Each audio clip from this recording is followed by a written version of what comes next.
অন্তর্বর্তীকালীন সরকারকে বারবার বলতেছি যে আপনারা আপনাদের ভিতর, প্রশাসনের ভিতর ঘাপটি মেরে থাকা বিগত স্বৈরাচারের দোসরদেরকে যদি চিহ্নিত করে সরিয়ে দিতে না পারেন, তাহলে এরকম ঘটনা ঘটতেই থাকবে, আপনারা প্রতিরোধ করতে পারবেন না।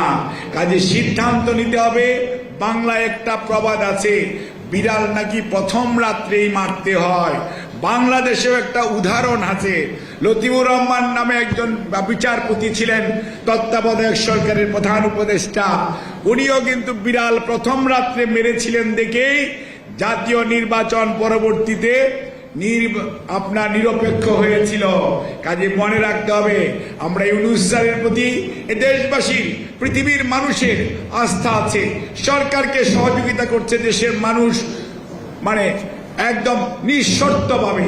কাজে তাদের সিদ্ধান্ত হতে হবে আরো বলিষ্ঠ, আরো যুগোপযোগী, আরো দ্রুততার সঙ্গে।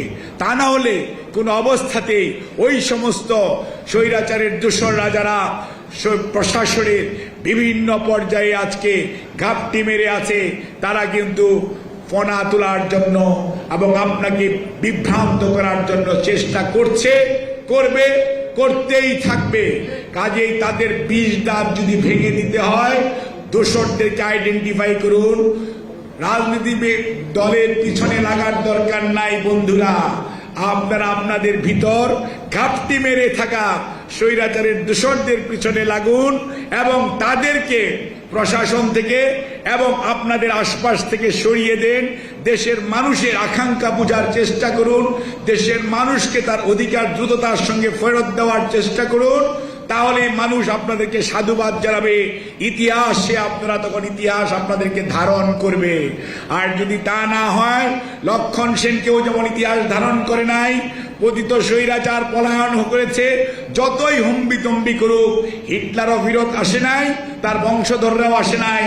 আপনার লক্ষণ সেনের গোষ্ঠীর কেউই আবার শাসন ব্যবস্থায় আসে নাই। আর পলাতক স্বৈরাচারও বাংলাদেশের শাসন ব্যবস্থায় ফেরত আসার কোনো সম্ভাবনা নাই। কাজেই মনে রাখতে হবে, আজকে যারা শহীদ হয়েছেন তাদের রক্তের শপথ দিয়ে মনে রাখতে হবে বন্ধুদেরকে, ঐক্যর ভাঙন চেষ্টা করবেন না। জাতি ৩৬শে আগস্ট ঐক্যবদ্ধ ছিল দেখেই স্বৈরাচার পালিয়েছে। জাতি যদি তার ঐক্য প্রদর্শন করতে ব্যর্থ হতো, তাহলে সবাই আমরা ব্যর্থ হতাম। কাজে ঐক্য ধরে রাখতে হবে।